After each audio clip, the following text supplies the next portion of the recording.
पूजन की थाली लेकर रोज भगवान का भजन करता हुआ श्रीमन नारायण हरि हरि हर हर महादेव जपता जपता जपता जपता अजामिल अपनी माला को उठाकर भगवान के मंदिर जाता था।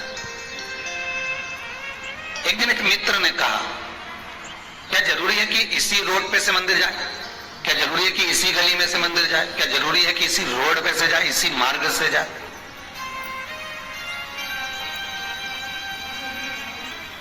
जिसको गली नापने की आदत होती है ना, रोड नापने की आदत, कई बार माताएं अपने बच्चे से कह देती है, नापिया या रोड, नापिया या गली। माता कई बार गुस्से में आकर कह देती है कि गली नापिया या रोड नापिया या, मतलब रोड नापना मतलब इसकी आदत है कि ये जाएगा इस गली से और आएगा न जाने कौन सी गली से घूम फिर कर। अगर कहीं का इंतजार भी करता रह जाने कि अब यहीं से आने वाला है आने वाला है आने वाला है, मालूम ही नहीं पड़ेगा कौन सी गली में से घुस कर आएगा, कब प्रवेश कर जाएगा और कब घर में आ जाएगा, इसका कोई ठिकाना ही नहीं।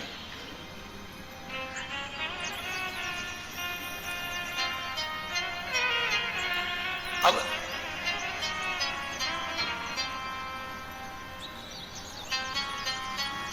अजामिल की आदत थी एक ही मार्ग से जाना, उस मार्ग से भगवान का दर्शन करना।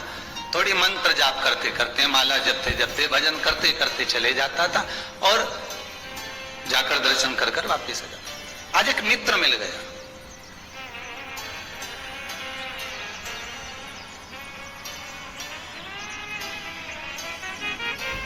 अच्छे मित्र, अच्छे सखा, अच्छी राय देने वाले, अच्छा विचार देने वाले, अच्छा संस्कार देने वाले दुनिया में बहुत कम मिलेंगे। तुम्हें अपने मार्ग से भटकाने वाले, गलत मार्ग पर ले जाने वाले ढेर मिलेंगे।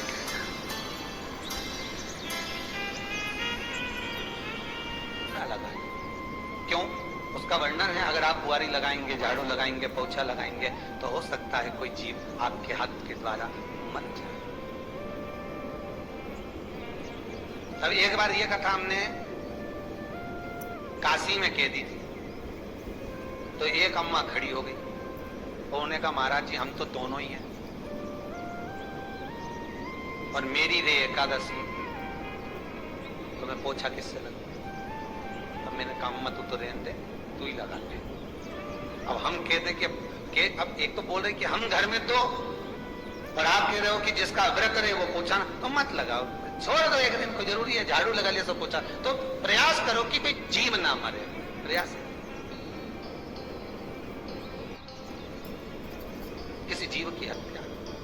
जैसे चतुर्थी का व्रत करने वाली जो माताएं होती हैं, जो चतुर्थी का व्रत करती हैं, आज भी चतुर्थी मान्य हो रही होगी, तो चतुर्थी का जो व्रत करने वाली होती हैं, जो चतुर्थी का पूजन करने वाली होती हैं, उनके भीतर का एक भाव होता है कि जैसे ही शाम का समय आए चंद्रदेव का पूजन करें, चंद्र जब प्रकट हो जाए, कलश भर लिया, उसके नीचे आखा दाना रख दिया, चावल गेहूं जो भी आप रखते हो पूजन के लिए, ऊपर पात्र आदि रख दिया, जलाशय, फिर अपन ने एकी का दिया लगाकर पूजन भी कर ली। तो जो चतुर्थी का पूजन करने वाली होती है, जो चतुर्थी का नियम व्रत धारण करने वाली होती है, बड़ी बड़ी चतुर्थियां करती हैं या उसका नियम धारण करती हैं, तो चतुर्थी का जो पूजन करती है वो किस चीज के लिए होता है? केवल संतान, पुत्र, परिवार, हमारा कुटुंब, हम जिस कुल में है, हमारा कुल वैभव, संपदा की ओर बढ़े। अगर किसी के मृत्यु वाले घर में जाना है तो गरुड़ पुराण सुनकर या पढ़कर जाओ। लिखा है 10 दिन तक जीवात्मा उसकी घर की अटारी पर रहती है। 10 दिन तक जो मरा है वो जीवात्मा उसकी घर की अटारी पर रहती है, और तुम 10 दिन के अंदर ही उसके घर में बैठने जा रहे हो, तो ये मत पूछो कि मरा कैसे। वहां जाकर थोड़ी देर बैठो और राम नाम कृष्ण नाम गाओ, जीवात्मा को भी मिलेगी और तुम्हें भी मिलेगी, और तर जाएगी। और राम नहीं गाया, मक्का की रोटी खाए सुख गए, राम कहां गए?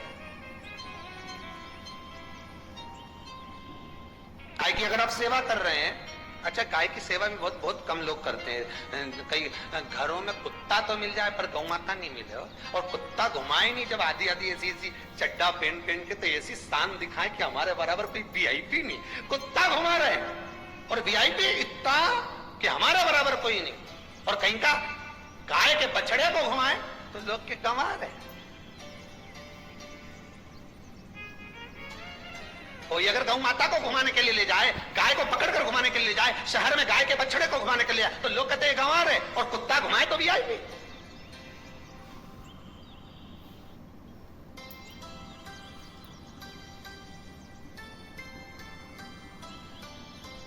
घर से पानी लेकर गए, जल लेकर गए, शंकर को चढ़ाया। वो हमने घर का अपना एड्रेस बता दिया। भगवान शिव को जल चढ़ाकर अपने आनंद के लिए शंकर से कुछ प्राप्त करो। दूसरा जल के कलश में थोड़ा सा इत्र डालकर शंकर को जब समर्पित करते हैं तो महाराज घर में अगर कोई व्यक्ति बहुत रोगीला है, शिव महापुराण में, स्कंद पुराण में, नर्मदा पुराण में, भविष्य पुराण में, अग्नि पुराण में, नारद पुराण में, बरहा पुराण में, वामन पुराण में जितनी चीजें लिखी गई है एक एक प्रैक्टिकल कर देखो तो शिव महापुराण, स्कंद पुराण का ये भाव याद करिए कि एक लोटे पानी में इत्र मिलाकर, जल में इत्र मिलाकर बहुत रोगीला व्यक्ति, बहुत बीमार व्यक्ति है, एक लोटा पानी उसका हाथ का स्पर्श कराकर शंकर को चढ़ाना प्रारंभ कर दीजिए। महाराज केवल 5 या 7 दिन चढ़ाओ और वो 7 दिन के बाद में उस बीमार व्यक्ति का क्रम देखिए, केवल इत्र समर्पण, इत्र का। तो पहला जल सादा, दूसरा जल है इत्र का, और महाराज तीसरा जल जो शिव महापुराण के अंतर्गत कहा गया है बेल पत्र का।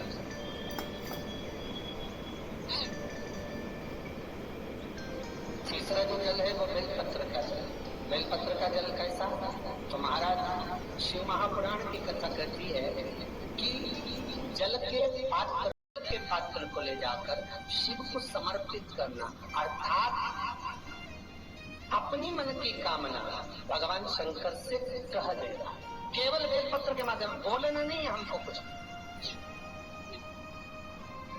हमें कुछ कहना नहीं है। 3 तरह का जल का जो व्याख्यान वर्णन किया गया, एक सादा जल जो भगवान को कहा, आपने अपना एड्रेस बता दिया, आपने अपने मन का भाव बता दिया।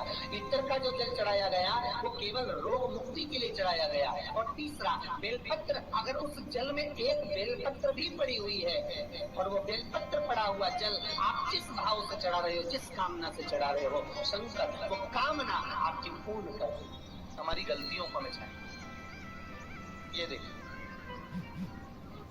अब जैसे ये शिवलिंग रखा है, आपने जल चढ़ाया, अब जल आप यहाँ से चढ़ा रहे हो तो धीरे धीरे धीरे धीरे चढ़ाएं जिससे छींटे बाहर ना, यहाँ तक छींटे रहेगा, जलाधारी तक चलेगा, बाहर ना दे। और एक बात का स्मरण रहे,